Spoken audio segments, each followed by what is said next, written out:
Alá seja louvado por trazê-los novamente à continuação de nossas leituras. Então vamos lá?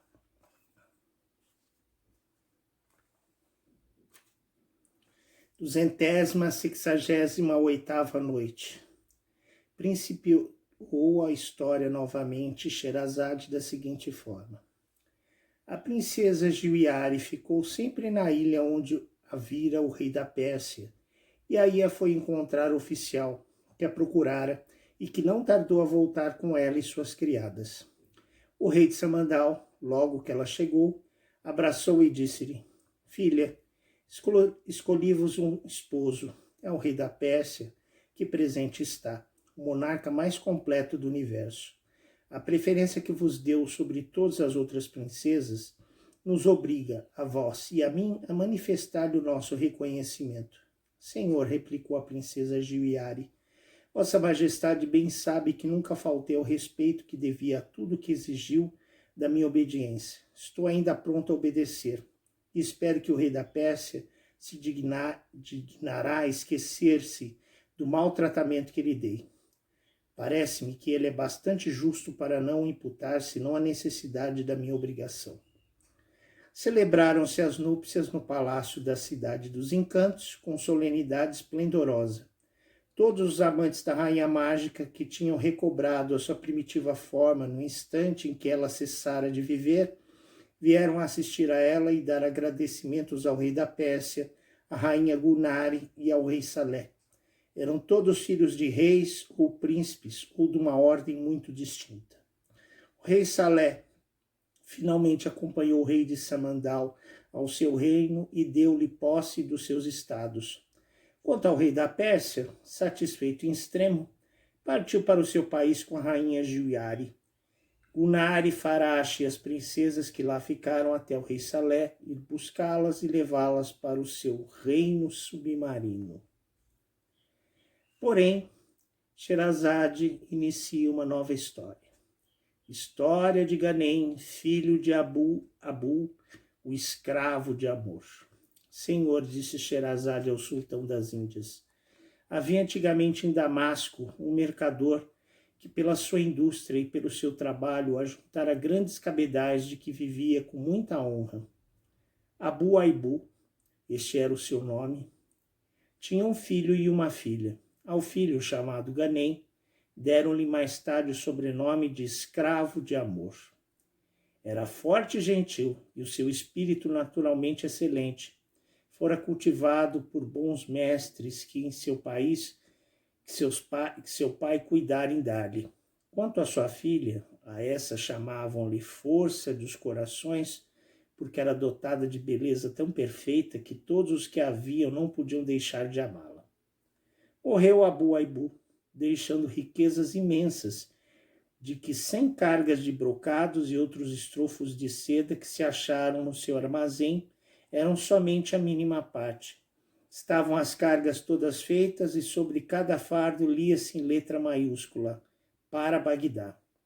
Neste tempo, Mohammed, filho de Sulimão, denominado Zineb, reinava na cidade de Damasco, capital da Síria. O seu parente Harun al-Rashid, que residira em Bagdá, dera-lhe este reino a título de tributário. Pouco tempo depois da morte de Abu Aibu, conversava Ganem com sua mãe nos negócios de sua casa, e quanto às cargas de fazenda que estavam no armazém, perguntou o que significava o letreiro que se lia sobre cada fardo. Filho, respondeu-lhe sua mãe, viajava vosso pai, ora para uma província, ora para outra, e costumava, antes de partir, escrever sobre cada fardo o nome da cidade onde se propunha ir. Tinha disposto todas as coisas para fazer a viagem de Bagdá e estava pronto a partir quando a morte não teve forças para acabar. Uma lembrança tão viva da perda de seu marido não lhe permitiu dizer mais e fez-lhe derramar uma torrente de lágrimas. Não pôde Ganem ver sua mãe enternecida sem ele mesmo se enternecer também. Ficaram alguns instantes sem falar. Ele, porém, tornou finalmente a si e, quando viu sua mãe em estado de ouvi-lo, tomou a palavra. Visto que o meu pai, disse ele, destinou essas fazendas para Bagdá e não está já em estado de executar o seu intento, Vou dispor-me a fazer essa viagem. Creio que convém apressar a minha partida, receando que se danifiquem as fazendas ou percamos ocasião de as vender vantajosamente. A viúva de Abu Aibu, que amava ternamente seu filho, assustou-se muito com esta resolução. Filho, respondeu-lhe, não posso deixar de louvar-vos, querer imitar vosso pai, mas lembrai-vos de que sois ainda muito novo, sem experiência e de nenhum modo acostumado às fadigas das viagens. Além disso, quereis abandonar-me e acrescentar uma nova aflição a que já padeço? É preferível vendermos essas fazendas aos mercadores de Damasco e contentarmos-nos com um lucro razoável do que se expor a perecer. Por mais que ela reprovasse a resolução de Ganem, com boas razões, este persistiu na sua ideia. O desejo de viajar e aperfeiçoar o seu espírito com inteiro conhecimento das coisas do mundo instigava-o a partir. E partiu, apesar das advertências, dos rogos e dos choros de sua mãe. Foi ao mercado dos escravos, comprou os robustos, alugou 100 camelos e, tendo-se provido de todas as coisas necessárias, meteu-se a caminho com 5 ou 6 mercadores de Damasco que iam a Bagdá comerciar. Esses mercadores, acompanhados de todos os seus escravos e de muitos outros viajantes, compunham uma caravana tão considerável que não tinham receio algum dos beduínos, isto é, dos árabes, cuja única ocupação é a de correr os campos, atacar e roubar as caravanas, quando não são bastante numerosas para repelir os seus insultos. Só tiveram que suportar as fadigas ordinárias de uma longa jornada, do que logo se esqueceram à vista da cidade de Bagdá, onde chegaram felizmente. Foram apear-se no melhor e mais frequentado cã da cidade, porém Ganem, que queria ser alojado comodamente e em particular, não se hospedou nele. Contentou-se em deixar as suas fazendas num armazém para estarem em segurança e alugou na vizinhança uma belíssima casa ricamente mobiliada, onde havia um jardim muito agradável pela quantidade de repuxos d'água e de arvoredos que o amorfoseavam.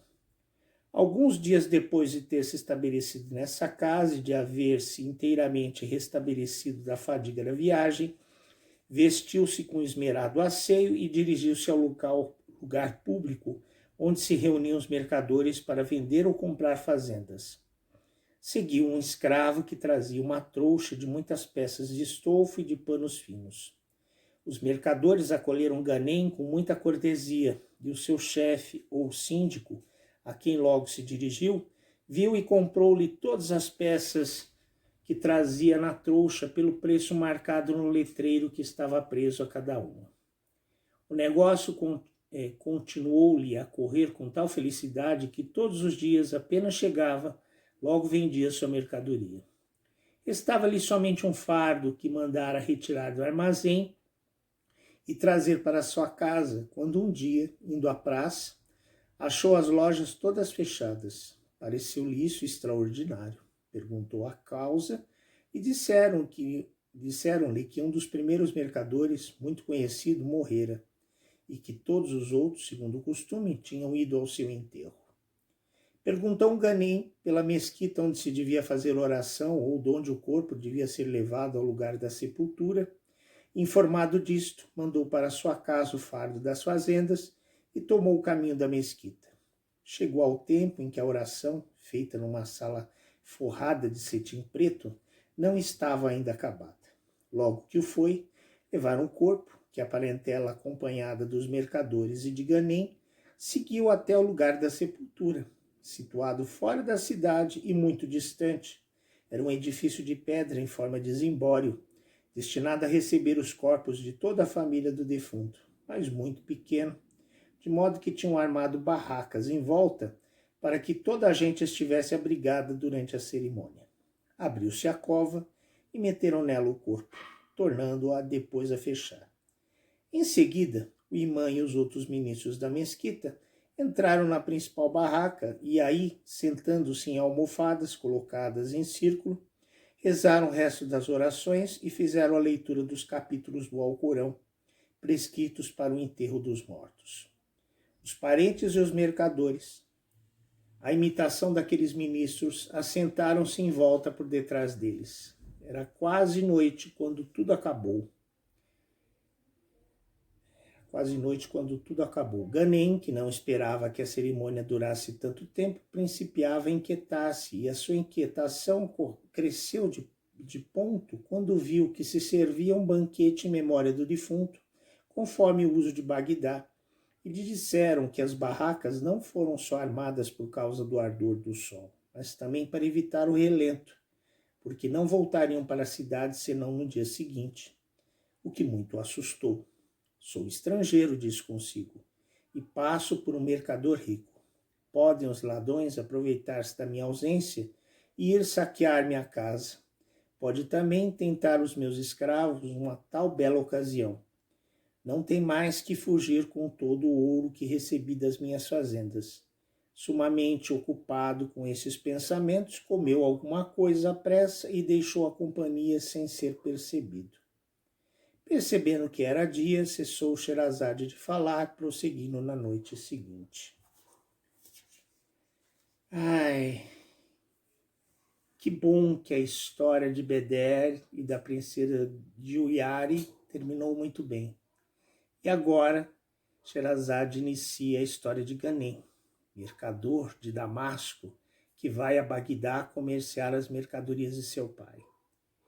Será que ele será feliz nessa empreitada? E sua mãe que ficou em Damasco? Será que suas preocupações são verdadeiras? Veremos a continuação dessa história amanhã. Aguardo todos vocês. Alabei.